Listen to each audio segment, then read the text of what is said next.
Bismillahirrahmanirrahim. Assalamu alaikum students, good morning. Welcome to online classes by Salim Habib School. It's our science class and today we are going to continue lecture number 7 from unit number 2, that is on page number 11 on your books. Please open your books and notes in front of you, page number 11. Unit number 2, microorganisms, health and diseases. आज ही हम chapter start करेंगे। उसके question note से हम question number 1 को start करेंगे। Question number 1 is what are micro organisms. Micro organisms क्या हैं? माइक्रो ऑर्गेनिज्म बेसिकली ये वर्ड निकला है माइक्रो। इस वर्ड को हम ब्रेक करें तो 2 बनते हैं, माइक्रो ऑर्गेनिजम्स। माइक्रो का ये जो वर्ड है ये निकला है माइक्रोस्कोप से। माइक्रोस्कोप के क्या मतलब होते हैं? माइक्रो मीन्स स्मॉल, स्कोप वो इंस्ट्रूमेंट जो कि बहुत स्मॉल ऑब्जेक्ट को देखने के लिए यूज़ किया जाता है। अब इसमें कौन से ऑर्गेनिजम्स आएंगे? वो ऑर्गेनिज्म जिन्हें हम नेक्ड आई से देख नहीं सकते, जो हमें आम ट्रीट में नज़र नहीं आती, उन्हें देखने के लिए हमें माइक्रोस्कोप यूज़ करना पड़ती है। अंडरस्टैंड? ऐसे ऑर्गेनिजम्स जिन्हें देखने के लिए हमें माइक्रोस्कोप की ज़रूरत हो, जो हमें आम रूटीन में हमारी नेक्ड आई से नज़र ना आए, उन्हें हम बोलते हैं माइक्रो ऑर्गेनिजम्स। अंडरस्टैंड? इसकी कोई एग्जांपल है आपके सराउंडिंग में माइक्रो ऑर्गेनिजम्स की, जिनकी वजह से सपोज ये माइक्रो ऑर्गेनिजम्स की वजह से डिजीजेस भी काज होती हैं। इनके बेनिफिट्स भी हैं और इनके क्या हैं, हार्मफुल इफेक्ट भी हैं। मोस्टली जितनी डिजीजेस होती हैं वो माइक्रो ऑर्गेनिजम्स की वजह से ही काज होती हैं। आपके सराउंडिंग में आप देखें तो जो आज का सबसे रिसेंट चल रही है corona virus. Corona virus simply क्या है? ऐसी डिजीज़ जो कि वायरस की वजह से हो रही है, और वायरस हमें क्या होते हैं? वायरस माइक्रो ऑर्गेनिज्म है, वो हमें नज़र नहीं आ रहा। अगर तो कोरोना वायरस का ये जो वायरस हमें नज़र आ जाए सपोज, तो इसको कंट्रोल करना मुझे लगता है ज़्यादा आसान है। कोरोना वायरस अभी तक इसीलिए कंट्रोल नहीं हो रहा है क्योंकि ये वायरस से स्प्रेड हो रहा है, वायरसेस हमें नज़र नहीं आती, और हमें ये नहीं पता कि जो हमारे साथ कोई बैठा हुआ है या हमारे बहुत क्लोज है कि उससे भी क्या है वायरस का अटैक हो ही नहीं, क्योंकि जब तक हमें चीज़ नज़र नहीं आएगी हमें कैसे पता चलेगा उसे कोरोना वायरस हो ही नहीं। इसीलिए ये इतनी रैपिडली क्या हो रहा है, स्प्रेड हो रहा है और कंट्रोल नहीं हो रहा। अंडरस्टैंड? नेक्स्ट है question number 2, what is microbiology. Microbiology क्या है? अगेन इसे ब्रेक करेंगे 2 word, microbiology. Micro means small, वो चीज़ जिसे देखने के लिए माइक्रोस्कोप की जरूरत पड़े। बायोलॉजी एक सिर्फ क्या है, ब्रांच है। हम ये जो साइंस हमारी बुक भी है, साइंस से क्या है, वाइडर नॉलेज है। एक साइंस में पूरी आ जाती है physics, chemistry, biology.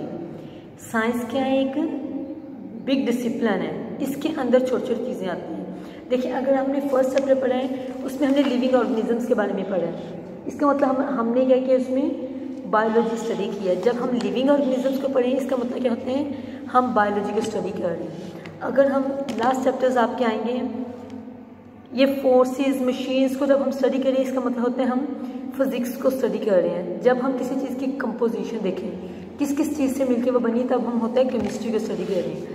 Physics science के अंदर इतनी आपकी बुक के अंदर चैप्टर्स हैं, इसका मतलब इतनी ही उसकी क्या है, ब्रांचेज हैं। समझ आ रही है मेरी बात? एक बुक साइंस के अंदर कितने चैप्टर्स हैं? 12 to 13 चैप्टर्स हैं। इसका मतलब क्या है, उसकी उतनी ही ब्रांचेज हैं, डिफरेंट ब्रांचेज भी हैं उसकी। और बायोलॉजी जो है ना, ये एक है साइंस की एक ब्रांच है, जिसमें बायो का वर्ड का मतलब ये होता है लाइफ, जिसमें हमने लाइफ को स्टडी करना। लाइफ का क्या मतलब है? जिनमें ज़िंदगी है। ज़िंदगी सिर्फ किसमें होती है? एनिमल्स में, प्लांट्स में और माइक्रो ऑर्गेनिजम्स में। अब हमने माइक्रोबायोलॉजी, इसका मतलब किन की लाइफ को स्टडी करना है, किन की ज़िंदगी को स्टडी करना है? माइक्रो ऑर्गेनिजम्स की। वो ऑर्गेनिजम्स जो हमें नेक्ड आई से नज़र नहीं आती, हम उन्हें माइक्रोस्कोप से देखते हैं। जब हम उनको स्टडी करेंगे तो इसका मतलब हम कौन सी ब्रांच स्टडी करें? माइक्रोबायोलॉजी स्टडी करें। Understand? That's all about today's lecture. आपने ये क्वेश्चन नंबर 1 and 2 लर्न करनी है, उन्हें अपनी नोटबुक्स पे राइट डाउन करना है। Okay, thank you so much. Allah हाफिज़।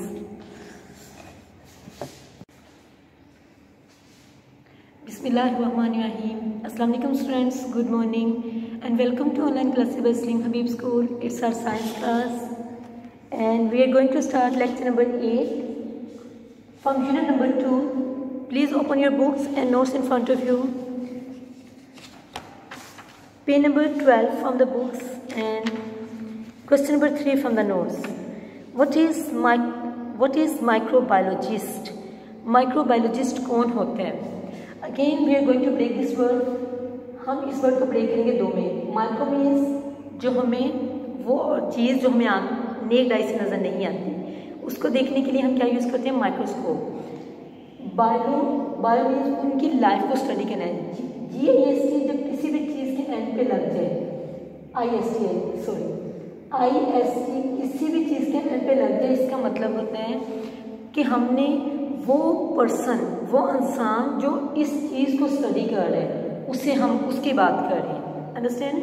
जैसे अब हमने माइक्रोबायोलॉजिस्ट, इसका मतलब IST लगे, इसका मतलब वो पर्सन जो माइक्रोबायोलॉजी को स्टडी कर रहे हैं। कौन सी ब्रांच स्टडी कर रहे हैं? माइक्रोबायोलॉजी की। अब अगर सपोज कोई फिजिक्स को स्टडी कर रहा है, हम उसे बोलेंगे फिजिस्ट, PHYSIC,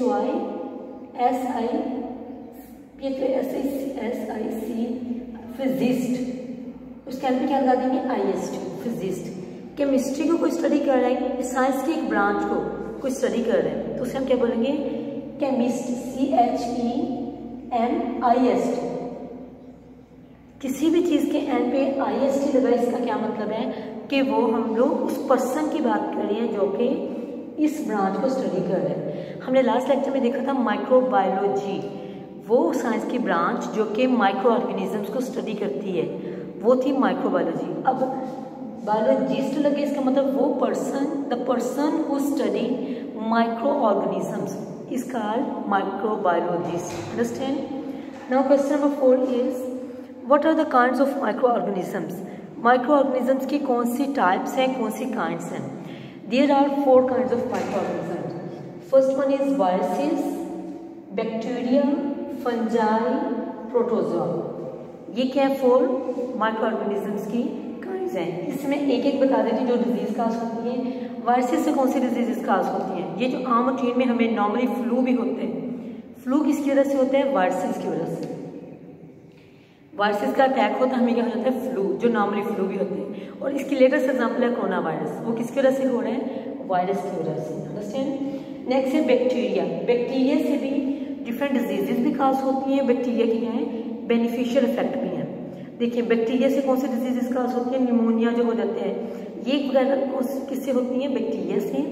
इसके अलावा बैक्टीरिया का सबसे बड़ा बेनिफिट जो हम लोग डेली लाइफ में लेते हैं वो है योगर्ट, जो दही घर में बनाते हैं, योगर्ट और चीज़ वगैरह, वो किनसे बनते हैं? बैक्टीरिया से। अंडरस्टैंड? बैक्टीरिया योगर्ट बनाने में हेल्प करती है। क्लियर है? फंजाई हैं, ये भी माइक्रो ऑर्गेनिजम्स हैं। इससे डिफरेंट डिजीजेज भी खास होती हैं और इनके क्या हैं? कुछ बेनिफिशियल इफेक्ट भी हैं। अब फंजाई जो होती है, जो ब्रेड ख़राब हो जाता है, अगर ब्रेड को हम ओपन एयर में रख दें, उसके ऊपर ग्रीन ग्रीन ग्रो करना शुरू कर देती है, वो एक्चुअली क्या होती है? फंजाई। अंडरस्टैंड? वो फंजाई होती है। नेक्स्ट है प्रोटोजोआस। अगेन ये भी एक माइक्रो ऑर्गेनिजम्स है, हमें नजर नहीं आएगा।